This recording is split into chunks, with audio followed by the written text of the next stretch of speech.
Hello, everybody. This is Frank with Iron Age News. It is Saturday, July 25th, 11:30 a.m. It's 500 degrees down here in South Florida.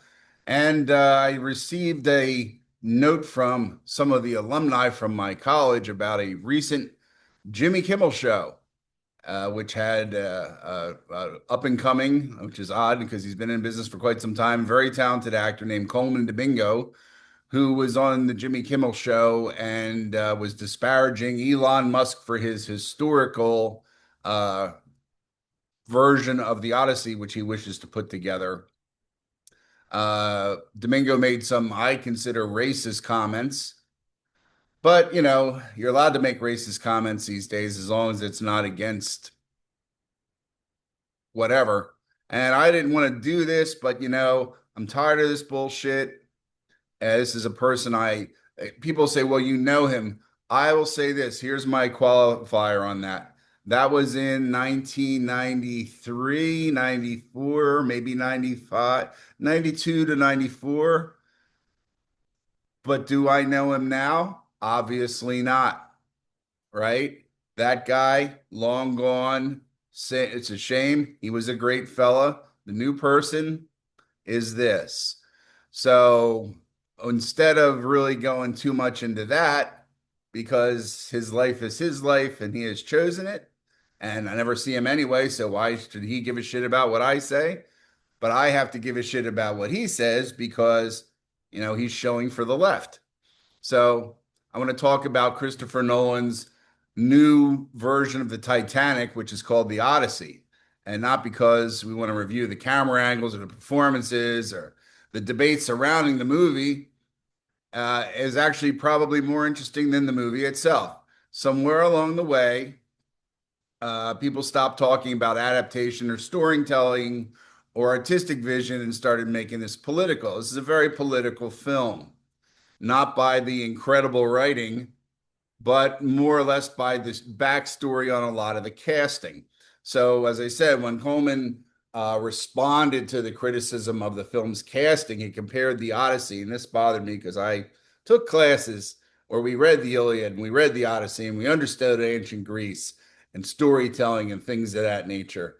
And no, I'm not a failed theater major. It may appear to be that, but that's not true.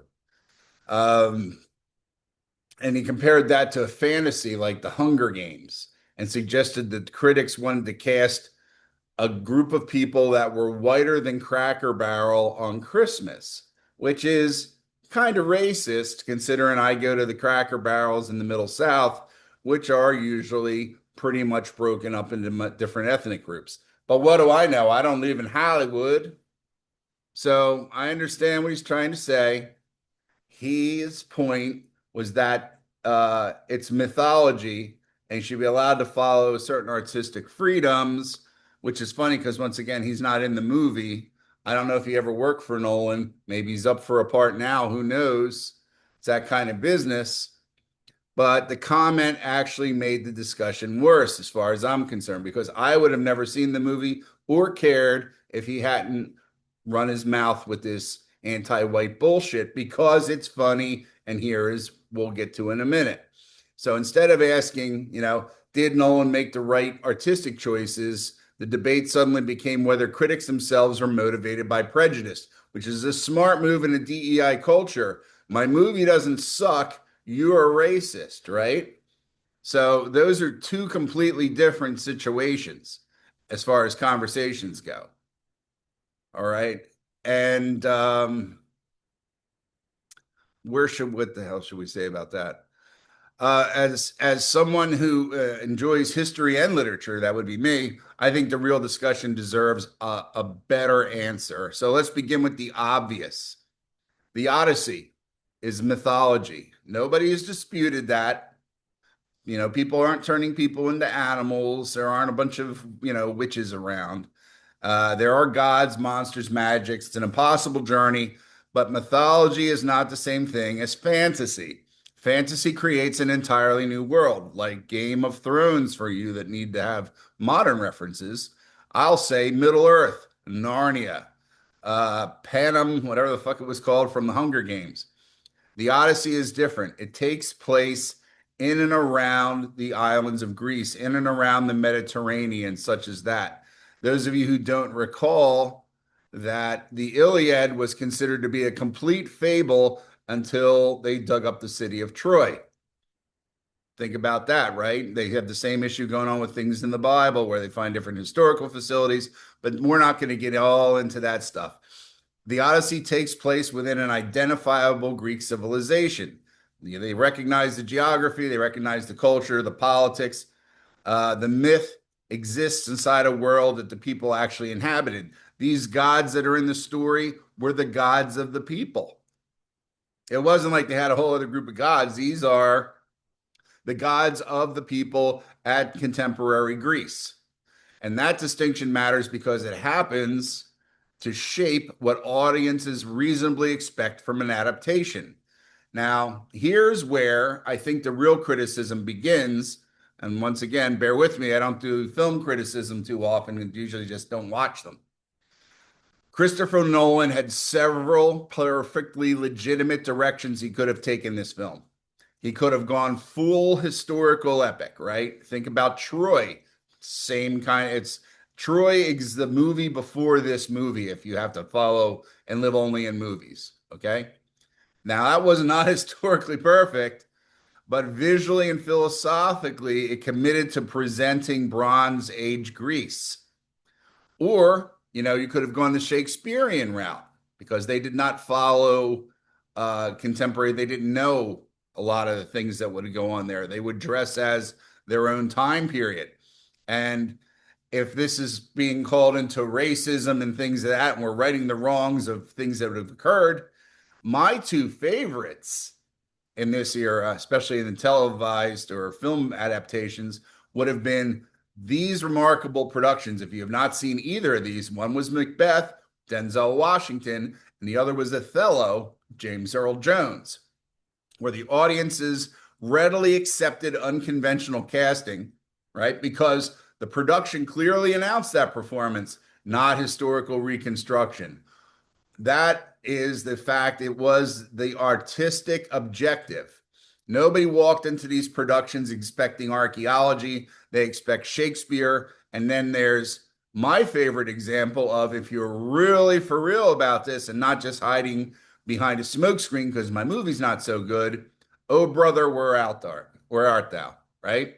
Any of you have seen that movie? It sparked a obvious resurgence of bluegrass and high country music, but the Coen brothers took Homer's story and moved it to a Depression era Mississippi. And nobody complained because the filmmakers weren't pretending otherwise. They completely reinvented that material. The audience understood exactly what they were watching. Every creative choice supported the same artistic vision. And now we get back to Christopher Nolan's film. And by the way, Christopher Nolan is one of the most powerful people in Hollywood. The question isn't whether modern casting is automatically wrong, because it isn't. The question is, what artistic philosophy governs the movie? Because the film appears to send mixed messages. Because in this world of diverse characters, the lead character of this movie, the lead character, is played by the guy from Cracker Barrel at Christmas, Matt Damon. So I don't know what Colman was watching, but Matt Damon. Although they give Matt he gets a DEI pass because he's such a lefty. Several other major Greek heroes are also conventionally cast. The world itself still looks unmistakably like ancient Greece, yet other casting decisions reflect a very different philosophy. And that inconsistency becomes the issue. If historical appearance isn't important, why preserve it in so many of the principal heroic characters, right? Is that the Cracker Barrel syndrome? Or is it because Matt Damon is a draw, right? Or I really didn't have as much faith in my whoever it was DEI hires to carry a film, right? There's all those possibilities in there. So if historical appearance was important, why selectively abandon it everywhere else? Those are fair artistic questions to ask. It doesn't make you a racist. It doesn't make you whatever.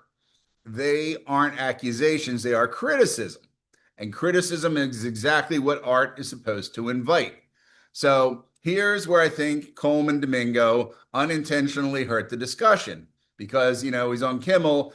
Kimmel's an asshole. Yes, he is. Ask people who have worked for him. Doesn't matter about his politics. There's a lot of good stories out there about Jimmy.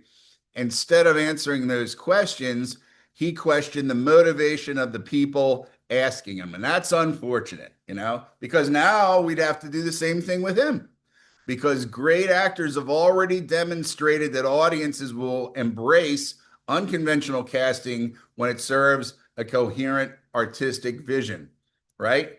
Denzel Washington, again, the tragedy of Macbeth. Are you saying they just put him in there because they had to have a token black actor? Are you kidding me? Phenomenal performance. Some of you may not have seen it. I'll bring it up again. James Earl Jones as Othello. Definitive portrayal of that character performed by James Earl Jones. And for those of you who don't know the whole thing about Othello, he's supposed to be a Moor, which in the old days was considered to be North African or something like so you would be black or very dark. So once again, a definitive portrayal of that character. The rest of the thing is stone cold that time period, and Jones fits it because he is that. If you see very old, sometimes you'll see old photographs of people who are doing the thing where they're almost in blackface because it comes up a couple times. They call him a blackamoor. There's a few things that go on in there. My Shakespeare's a little rusty. Now, those productions succeeded because they committed to a clearly understood philosophy.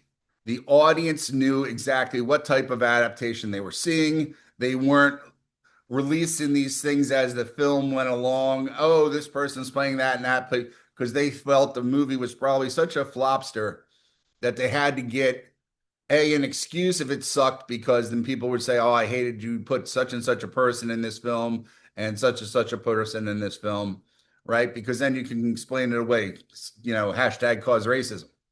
And that's really pretty much it.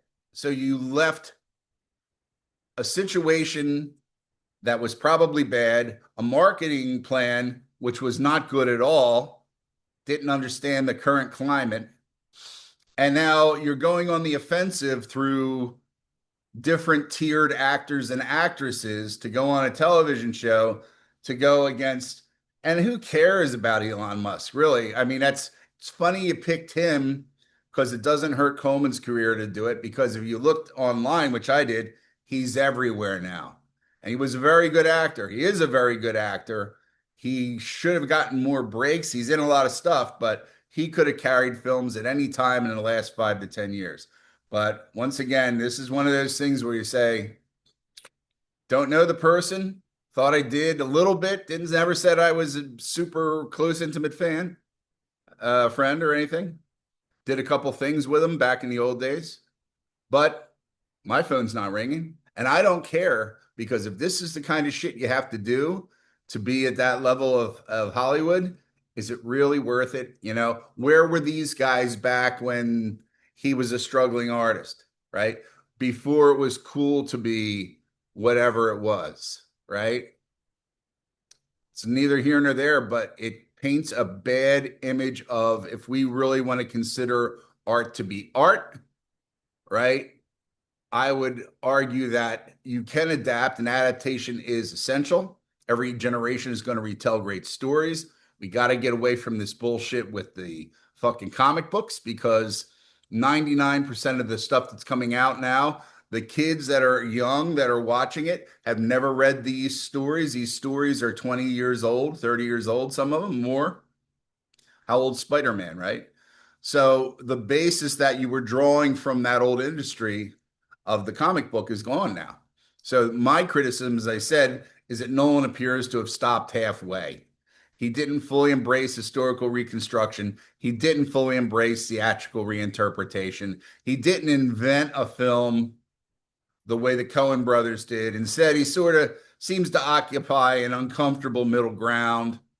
And whenever artists try to satisfy multiple competing philosophies at the same time, They often satisfy none of them completely. There is another observation, and then we'll go. Modern Hollywood increasingly finds itself discussing films through political language rather than artistic language. That is not unique to Odyssey. We see it across numerous major productions during the last decade. Instead of asking, did the story work? We find ourselves asking, what message was Hollywood trying to send? Whether that's good or bad is a separate debate, but I think it changes how audiences experience movies. People begin evaluating motivations instead of execution. You don't sit there in the dark room and the light comes on and you're going to be entertained for 2 hours. You're worried, what kind of sleazy propaganda bullshit are they going to try to slip on me in this one? And that is a loss for cinema. Major motion pictures don't not remind you of something that you would have seen through a ministry of propaganda at this point, because film criticism should begin with the film and not with a political message. Nolan remains one of the finest directors theoretically today. I'll have to go with that. His reputation wasn't built on ideology. It was built on extraordinary craftsmanship and attention to detail, right? That precisely why expectations for the Odyssey were so high. So when a filmmaker of his character adapts one of the foundational works of Western literature, they have every right to expect not perfection, but clarity, a clear artistic vision, a clear philosophy, a clear understanding of what story is being told. And that's where this adaptation struggles, not because it's modern Homer, but because it never seems entirely sure how much it wants to modernize them. So that's basically it. I'm not going to belabor the point. I think I've already belabored it, but that's how it goes. Have a good day, and we'll be back to real stuff on Monday. Talk to you later on.